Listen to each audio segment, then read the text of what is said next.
PLRB presents insightful presentations, each just 15 minutes.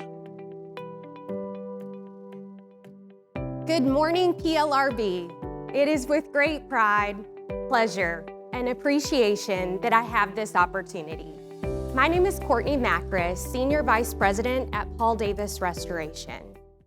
I have proudly spent the last 15 years serving the property restoration and insurance industries, walking alongside people on their very worst days.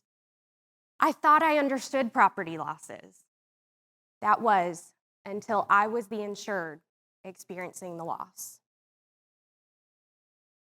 Today, I'm going to share with you a story, one that is deeply personal, profound, and has been pivotal in shaping how I show up to serve our great industry for every day moving forward. Imagine this. After a mandatory evacuation from a Category 3 hurricane, you arrive back home, unlock your front door, and step into seawater, 3 feet of seawater throughout your entire house.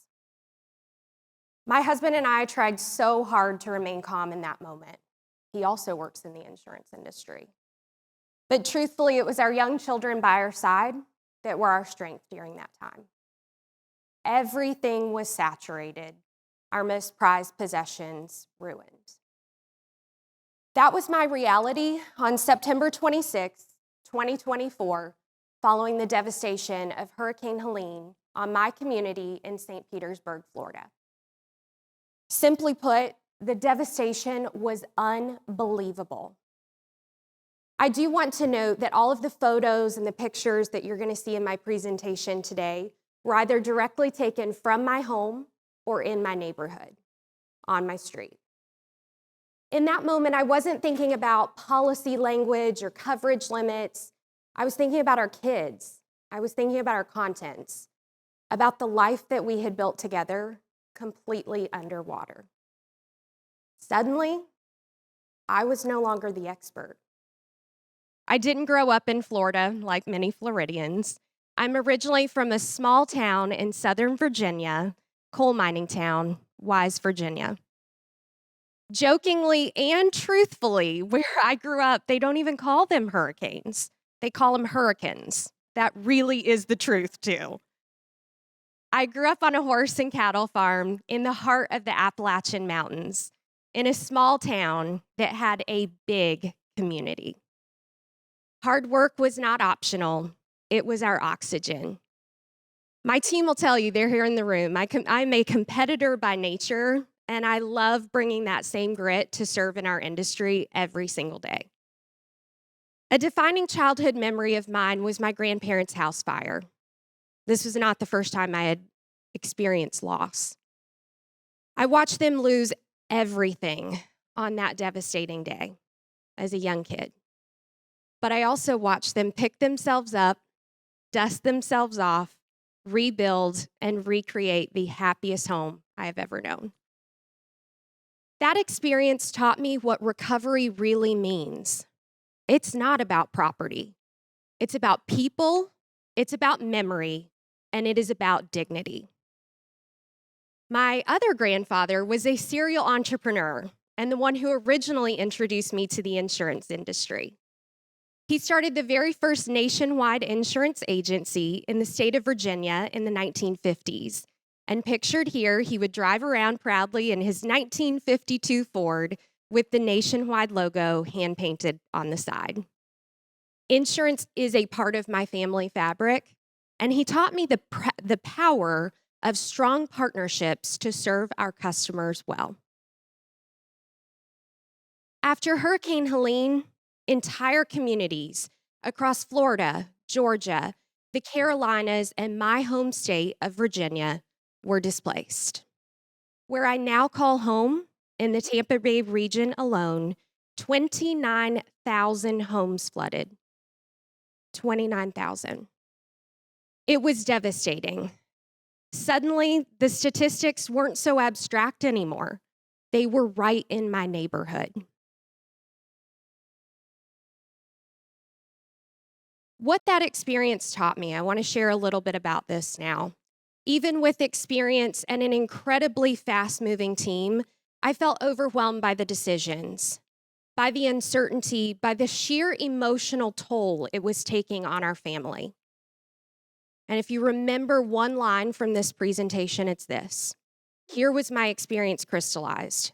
Knowledge does not erase emotion. Knowledge does not erase emotion. I do want to share, I mentioned you would see some photos that were taken from my neighborhood. We have a national catastrophe call, and I remember sitting in my driveway and taking our cat call while I was still dealing with everything on the home front as well. And this was taken from me in my car, sitting in my driveway, taking our national catastrophe call. And I knew we had crews in my neighbor's house next door. And as the electricity started to trickle back on in our community, I watched my neighbor's home catch fire with our crews inside. And it was just like everything kept getting worse in the process. It was such an emotional experience. But with that, I learned a lot. And thankfully, I do want to share everyone was okay from that. And when I reflect on all of this, it has led me to a pretty simple and actionable framework that are the 3 pillars of how we can serve our industry better moving forward. The 3 pillars are, number 1, empathy. Number 2, expectations. And number 3, be the easy button. These aren't slogans. They are the work. Number 1, empathy. Empathy isn't a buzzword. It is a lifeline. When I stepped into my flooded living room, I didn't need jargon. I need someone to see me in that moment, to listen first, and then shepherd me through the next steps from there. Pictured here, you'll see me on the right-hand side, standing next to our Director of Catastrophe Services, Mr. John Reesner at Paul Davis Restoration Corporate. Now, as you can see, there's a little bit of a height difference between John and I. I'm still not sure if I'm just that short or if John is just that tall. I will say the heels do help me a little bit. But what John brings to our business every single day is his huge and amazing heart. He has a genuine care for others. He was the very first phone call that I made on that devastating day when I found out that our home had flooded. And his reassurance in getting crews to us quickly and immediately put me at ease. Empathy is a big part of our culture, of who we are at Paul Davis Restoration. And it is also a big part of our hiring process to make sure that we are hiring empathetic individuals with that skill set to add to our team. To master empathy, you have to make it and keep it real. You have to acknowledge the emotion and have high emotional intelligence to know what to do next. You can do this by leading with presence, saying something immediately like, I'm here for you. We're going to take this one decision at a time. Make sure to ask the human questions first. This could be, is everyone safe in your home? What matters most to you in this property? And then mirror those same priorities back to them. Great. I'm so glad everybody's okay. I understand that your photos and documentation are really important to you. We're going to preserve that before we do any demolition. You can operationalize this in a variety of ways. A simple way to track having an empathy first checklist. Check on their safety. Have the top priorities you want to check on, a preferred contact method as well. Include an emotionally aware note in the file. The homeowner's number 1 priority is their kids' room. Let's make sure that we address that first in the scope. So by a show of hands in this room, who has either estimated or adjusted a loss? Many of us, right? Think about the last claim that you handled. Did the homeowner feel seen before you talked about the scope? If not, empathy may have been missing. When we lead with empathy, we don't just restore properties. We restore a person's sense of purpose and their hope alongside their property. Number 2, expectations. Uncertainty compounds anxiety, and every unanswered question becomes a news story that the homeowner might tell themselves. And let's be honest, I was the same person in that situation. It usually becomes the very scary version of it, right? We've all been there. According to JD Power, the number one indicator for positive claim satisfaction is communication. Similarly, the number one indicator for poor claim satisfaction is also communication. Communication and setting proper expectations are the single items that we always have control over. Make your communication clear and know what to do next. Have a timeline at intake. Like today, we're going to come out, we're going to do an assessment. Within 24 to 48 hours, we're going to have a plan in place. And over the next 5 to 7 business days, we're going to have progressive milestones along the way. Use plain language with micro updates. This can be a daily call, a text, a file note that's documenting and recapping what happened, what's next, and what's changed. And be honest about the negatives. Here's what could happen and why. If it does, here's how we're going to respond. Now, speaking of being honest about the negatives, I do want to show you all, this is actually my living room in St. Pete. And they started flood cutting our home. And as other contractors mobilized into our area, we had some not great contractors that were going around and telling all of our neighbors that they could just dry everything in place. Well, I told you I had 3 feet of seawater, which is obviously Category 3 water that came through our home. And talk about setting really improper expectations. No one wants to have their home demoed. And it made it really challenging for the good people that were coming in, doing it the right way. So as we think about setting proper expectations, another very simple example could just be showing up on time. I think this is, in a services-based industry, something that we all want, regardless of the service that we're receiving. So it could be, we'll arrive between 9 and 10 a.m. You'll hear from us if we're delayed, and if we are, you'll know by 8:30. Deliver that consistently, and trust grows. Miss it once without notice, and trust erodes. And number 3, be the easy button. In crisis, people do not want 10 phone numbers to call and 15 forms to fill out. They want one person to say, I've got you, and here's what we're going to do next.